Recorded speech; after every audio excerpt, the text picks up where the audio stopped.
오늘 말씀은 디모데전서 5장 1절부터 16절까지 말씀입니다. 신약 성경 339쪽에 있습니다. 디모데전서 5장 1절부터 16절까지 말씀입니다.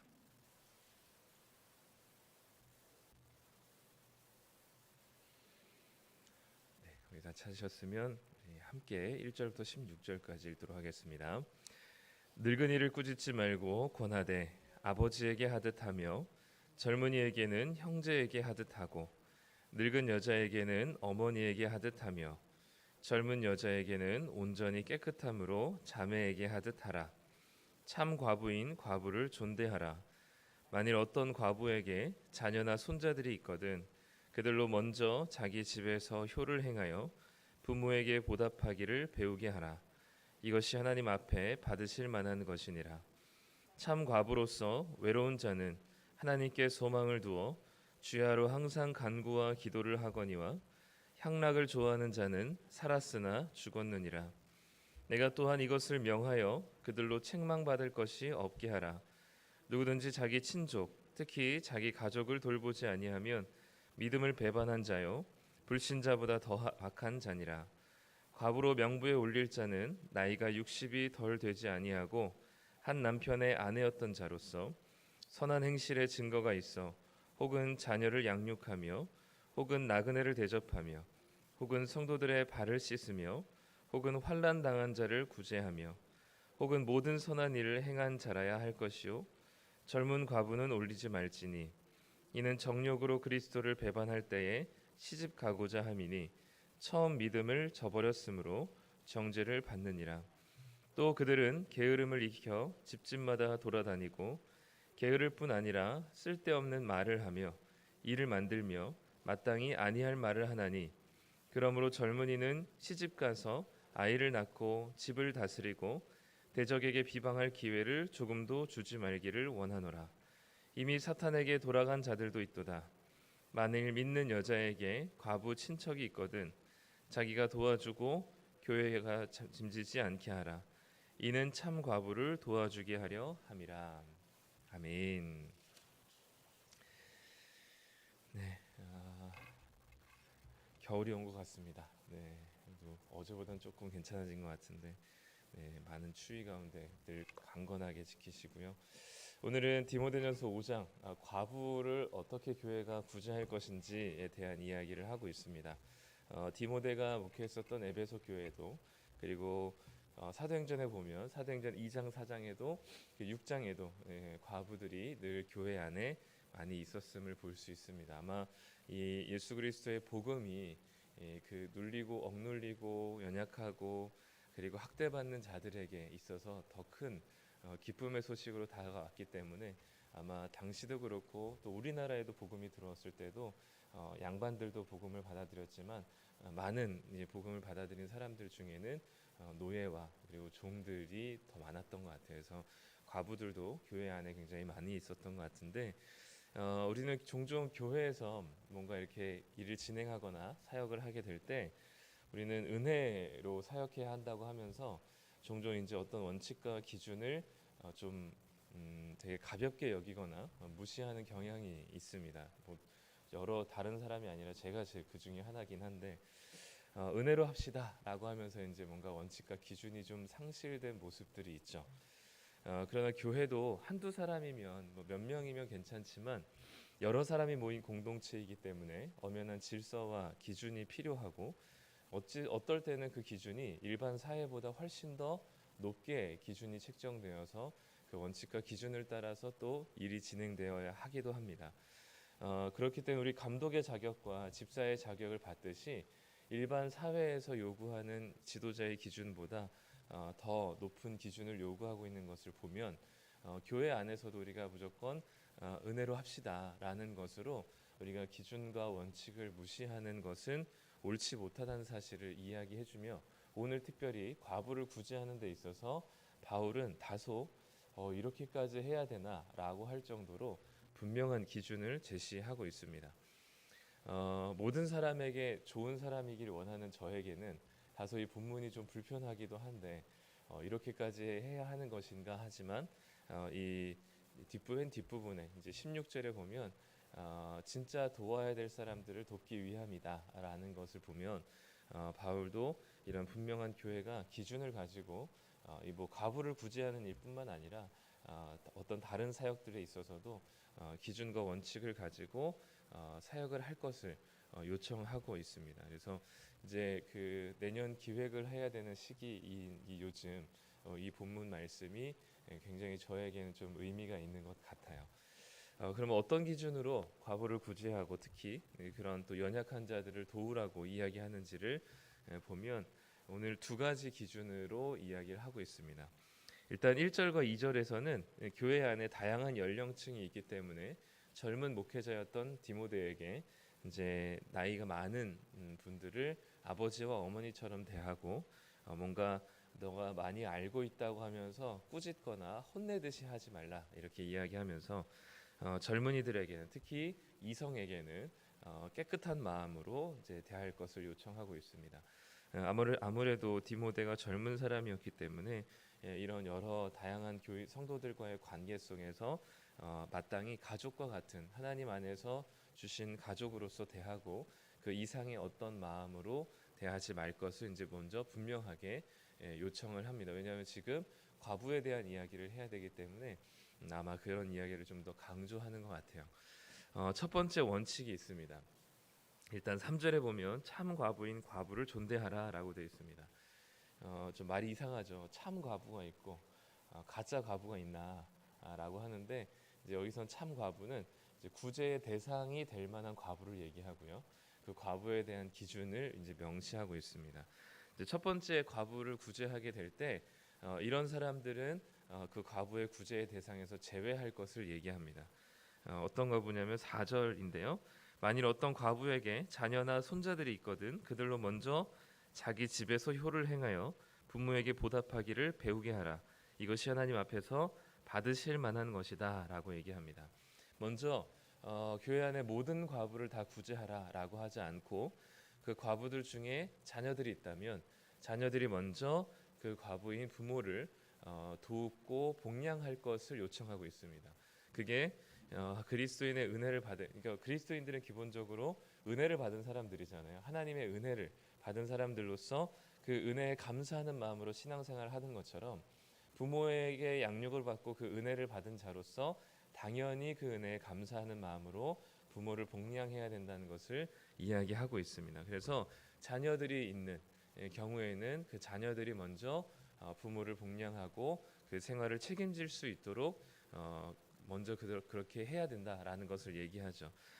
그러면서 5절에 보면 참 과부로서, 그러니까 진짜 참 과부로서 외로운 자는 하나님께 소망을 두어서 간구와 기도를 하고 6절에 보면 향락을 좋아하는 자는 되지 않는다라고 얘기합니다. 그러니까 진정으로 구제의 명부에 올라갈 과부는 자녀들로부터 복양을 받지 못하는 과부이고 그리고 외로워서 향락에 빠지지 않은 그리고 하나님께 날마다 기도와 간구를 하는 신앙의 신실한 자들을 돌볼 것을 이야기하고 있습니다. 그러면서 먼저는 자녀가 있다면 자녀가 그 부모를 책임질 수 있도록 하라라는 것이죠. 그래서 8절에 보면 누구든지 자기 친족, 특히 자기 가족을 돌보지 않으면 믿음을 배반한 자고 불신자보다 더 악한 자다라고 얘기합니다. 교회가 그 자녀가 있음에도 불구하고 구제를 한다는 것은 자녀가 부모를 향해서 그 은혜에 감사하는 마음으로 복양하는 그 책임을 배우지 못하게 하는 것이고 그 기회를 박탈하게 하는 것이기 때문에 자녀들이 이 자기의 부모를 돌보야 하는 것을 먼저 원칙으로 내세우고 있는 것이죠.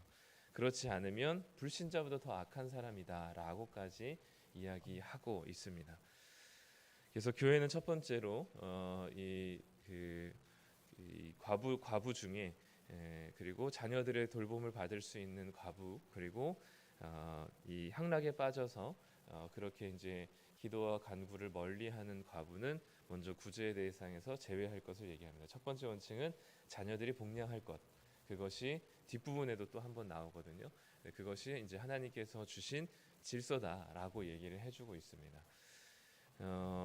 그러면서 이제 9절과 10절에는 두 번째 원칙을 세우는데, 그거는 단순한 그냥 그런 뭐 생활이 어렵기 때문에 단순한 구제의 대상으로서 만들지 말고 하나님 나라, 특히 교회의 봉사자로 세우면서 그 마땅히 구제를 받을 수 있게 하라라고 얘기합니다. 9절에 보면 과부로 명부에 올릴 자는 나이가 60이 덜 되지 아니하고 한 남편의 아내였던 자로서.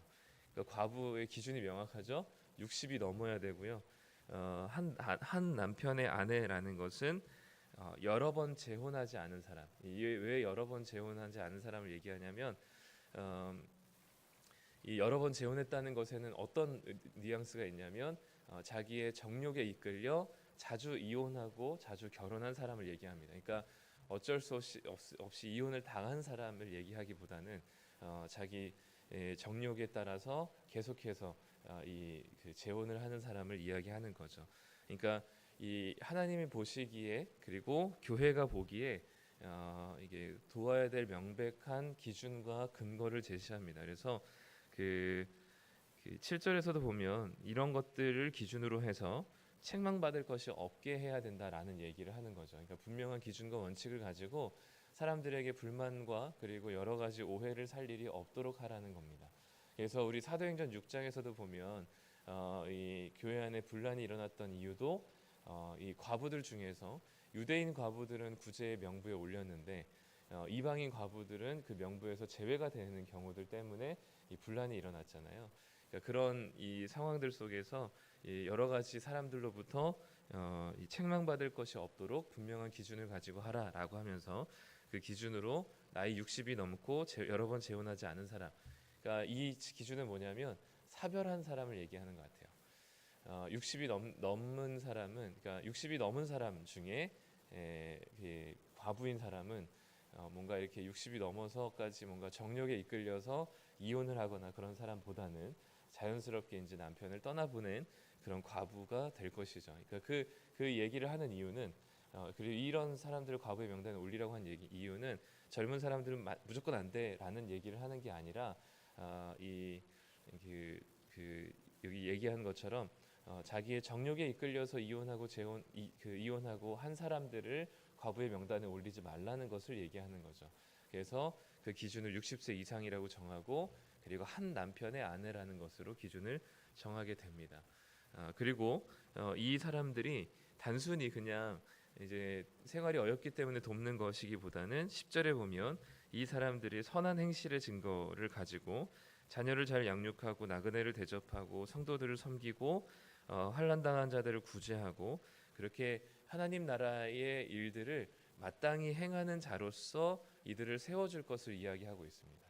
그러니까 이들이 그냥 단순히 어려우니까 교회 도움을 받아야 되겠어 라는 것으로 살지 않고 마땅히 자신이 하나님 나라의 일들을 잘 감당하는 사역자로, 봉사자로 그들을 대하고, 그리고 그런 차원에서 구제의 대상으로서 그들을 도와줄 것을 요청하고 있는 것이죠. 그러니까 그냥 이게 그냥 무조건 구제받는 대상으로서 자기가 수혜자라는 느낌을 받지 않고 하나님의 일들을 감당하는 사역자로서 그들이 스스로의 자존감을 지키고 또 그들의 사역들을 존중할 수 있도록 교회에서는 그렇게 구제할 것을 요청을 하고 있습니다. 그래서 두 가지 기준은 자녀들이 먼저 도울 것을, 섬길 것을 요청하고, 그 다음에는 교회가 돕되 단순 구제이기보다는 하나님 나라의 사역과 봉사를 열심히 감당하는 자로서 교회가 그들을 세워주고 도울 것을 요청하고 있습니다. 반대로 11절부터는 젊은 과부에 대한 이야기를 하는데요. 여기서 계속 얘기하듯이 젊은 과부가 구제의 대상은 되지 않고 늙은 과부만 구제의 대상이 된다라는 얘기를 하고 싶은 건 아닙니다. 근데 당시 에베소 교회의 가장 큰 이슈 중에 하나가 이 과부의 문제였던 것 같고요. 그 중에 하나가 젊은 과부들이 열심히 자신의 삶을 조금이나 더 개선하려고 노력하기보다는 교회의 도움을 받아서 게으른 삶을 살면서, 그리고 한편으로는 또 자신의 정욕에 따라서 또 이렇게 여러 교회의 이 문제들을 일으키는 사람들이 많은 부류가 있었던 것 같습니다. 그래서 11절에 보면 젊은 과부는 그 구제의 명단에 올리지 말라고 얘기합니다. 왜냐하면 정력으로 그리스도를 배반할 때 시집 가고자 함이니, 그러니까 이 사람들은 틈을 보아서 어떻게든 시집을 가려고 열심히 노력하는 자들이니 이들을 구제 명단에 올리지 말 것을 얘기하면서 13절에 보면 그들은 교회에서 도움을 받으니 그들의 삶을 그 도움을 받는 것으로 거기에 의지해서 게으름으로 이제 일을 하거나 또는 뭔가 더 개선하려고 하지 않고 오히려 집집마다 돌아다니면서 쓸데없는 말을 통해 오히려 교회 안에 분란과 갈등을 일으킨다라는 얘기를 합니다. 젊은 사람이 그렇다는 얘기가 아니라 에베소 교회의 젊은 과부들이 당시에 그랬었던 것 같습니다. 그래서 그들을 명부에 올리지 말라고 얘기하는 거죠. 그러면서 차라리 그들을 구제하기보다는 그들을 14절에 보면 차라리 그들은 좋은 사람과 함께 결혼하게 해서 교회 안에서 이렇게 쓸데없는 일로 분란을 일으키게 하지 말고 그냥 집안을 잘 다스리고 가정을 잘 돌볼 수 있도록 그들에게 할 것을 얘기를 합니다. 그래서 14절에서도 젊은이는 시집 가서 아이를 낳고 집을 다스리고 대적에게 비방할 기회를 조금도 주지 말라라고 이야기하는 거죠. 그래서 이 구제의 명부에서는 젊은 과부를 빼고 그리고 자주 이혼했다 재혼하는 자기 정욕에 따라서 그런 사람들을 제하고 나이가 60 이상 그리고 사별한 과부 그리고 이 교회 안에서 열심히 봉사하고 사역하는 자들을 구제의 대상으로 선정하여서 그 원칙과 기준을 가지고 명백히 섬길 것을 이야기합니다. 그래서 16절에는 다시 한번 만일 믿는 여자에게 과부 친척이 있거든 그가 도와주고 교회가 짐지지 않게 하라. 이유는 진짜 구제의 대상인 과부를 도와주게 하려 합니다라고 이야기를 하죠. 그래서 오늘 이제 이 본문은 과부의 구제 대상이지만 사실 교회의 사역 전반에 대한 이야기로도 적용할 수 있습니다. 그래서 분명한 기준과 원칙을 가지고 이 교회가 사역을 하고 그리고 그것이 많은 사람들로부터 책망받지 않을 말이고 그것이 바로 하나님께서 원하시는 공의와 정의대로 다스리는 모습인 것을 이야기하고 있습니다. 우리가 교회 안에서 사역을 하다 보면 자주 부딪히는 일들도 있고 또 이래저래 여러 가지 좀 말들이 많죠. 그러니까 사역 봉사를 안 하면 괜찮았을 법한데 교회 안에서 뭔가를 맡아서 일을 하게 되면 없었던 분란이나 갈등들이 일어나기도 합니다. 근데 대부분은 뭐냐면 분명한 기준과 원칙이 없이 자기가 하는 방식이 맞다라고 생각하면서 서로 굽히지 않을 때 또 그런 일들이 종종 발생하기도 하는 것 같아요. 그래서 우리는 그렇기 때문에 교회 안에서는 분명한 공동체 안에 조직을 가지고 있는 것이고요. 그 조직은 위계 질서라기보다는 소통의 질서이기 때문에 마땅히 그 위원장부터 그리고 부장 그리고 팀장에 이르기까지 그 각각의 소통하는 창구들을 통하여서 우리가 그 해야 되는 일들의 그 리더십의 권위를 존중하고 그리고 그 질서와 체계에 따라서 우리가 사역을 하고 감당할 때 우리가 생각하는 그 여러 가지 분란들과 갈등들 속에서 교회가 좀 더 아름답고 건강하게 사역할 수 있을 것 같습니다. 교회라고 해서 무조건 모든 사람들을 다 도와야 되거나 또는 모든 사람들을 다 구제해야 되는 것도 아닙니다. 분명한 기준을 가지고 살아갈 때 그건 또 우리 그리스도인들의 삶의 원칙과 기준이기도 한 것 같아요. 우리가 살아가면서도 무조건 그리스도인이라고 해서 또 신앙인이라고 해서 무조건 모든 일에 다 직장 특히 직장 같은 데서 다 자기가 다 일을 다 떠안고 다 이제 자기가 열심히 복음의 사람으로 살아야 된다고 생각하면서 이 부당한 일들까지도 다 떠맡아 가지고 다 짐을 지어서 온갖 스트레스를 다 받으면서 그걸 또 교회 안에서 푸시는 분들도 종종 있는데 우리가 해야 될 만큼 또 정직하게 행하고 그 외에 우리가 우리의 손을 넘어가는 일들에까지 우리가 손해를 보면서 또는 그것이 우리 그리스도인의 모습이라고 생각하면서 자기의 삶까지 무너지는 일들은 없었으면 좋겠습니다. 그것에 대한 분명한 기준과 원칙을 가지고 살아갈 때 또 사람들이 함부로 대하지 않고 진정 우리를 그 그리스도인으로 또 존중하고 그 안에서 우리가 함께 살아갈 수 있을 것 같습니다. 그리고 제일 안 되는 사람이 이런 것들이 저예요. 그래서 이런 기준과 원칙을 가지고 우리 성도님들도 삶을 규모 있게 사시고 또 일터에서나 가정에서도 분명한 기준을 가지고 살아가실 때 또 이 자신의 삶을 잘 영역을 지켜내면서 또 사람들로부터 여러 책망받을 소리나 또 아쉬운 소리를 듣지 않고 이렇게 스스로를 지켜내면서 살아가실 수 있을 것 같습니다. 또 교회를 위해서 오늘 위해서 또 내년 기획을 위해서 또 운영위원들을 위해서 꼭 기도해 주시고요. 교회가 또 잘 기준과 원칙을 세워서 하나님 나라를 잘 드러낼 수 있고 그리고 모든 사람들에게 책망받지 않고 칭찬받을 만한 기준과 원칙을 가지고 사역을 기획할 수 있도록 기도해 주시고 또 오늘 성도님들의 삶도 오늘 또 우리에게 주어진 기준과 원칙을 가지고 살아낼 수 있는 그래서 건강하고 규모 있는 믿음의 삶을 살아낼 수 있는 우리 성도님들 되셨으면 좋겠습니다. 기도하겠습니다. 하나님 감사합니다. 오늘 교회 안에서 하는 모든 일들이 은혜이지만 그 은혜 안에서 우리가 기준과 원칙을 가지고 바울이 과부를 구제할 것을 이야기한 본문 말씀을 살펴봅니다. 하나님 우리 교회가 이제 또 내년의 사역들을 준비하고 기획하고 있는 과정 중에 있는데 하나님 바라기는 우리 교회가 하나님의 은혜를 기반하여서 이 기준과 원칙을 분명히 세우고 그것을 따라서 우리가 사역하는 데 어려움이 없도록 주님 붙들어 주시옵소서. 그리고 그 모든 성도들이 그 기준과 원칙을 따라서 사역할 때 건강하고 아름다운 또 규모 있는 건강한 공동체로 이 교회를 세워주시기를 소망합니다. 또한 우리 그리스도인의 삶으로 각 개인의 삶 가운데 하나님께서 주신 하나님 나라의 가치와 기준을 따라 살아가지만 하나님 그것이 과도하게 우리의 영역을 넘어선 일들까지도 우리가 부당하게 감당하지 않도록 자신을 잘 지킬 수 있는 자기의 삶을 규모 있게 잘 세워갈 수 있는 그리스도인 될 수 있도록 하나님 우리의 삶을 붙들어 주시고 자기의 삶의 기준과 원칙을 잘 세워가며 살아낼 수 있는 우리 모든 성도님들 될 수 있도록 하나님 붙들어 주시옵소서. 오늘 하루도 그래서 마치는 오늘 하루를 마무리하는 그 삶의 마무리 속에서 오늘 하루도 주님이 주신 기준과 원칙을 가지고 잘 살아냈음을 감사하며 살아가는 우리 모두가 될 수 있도록 주님 붙들어 주시옵소서.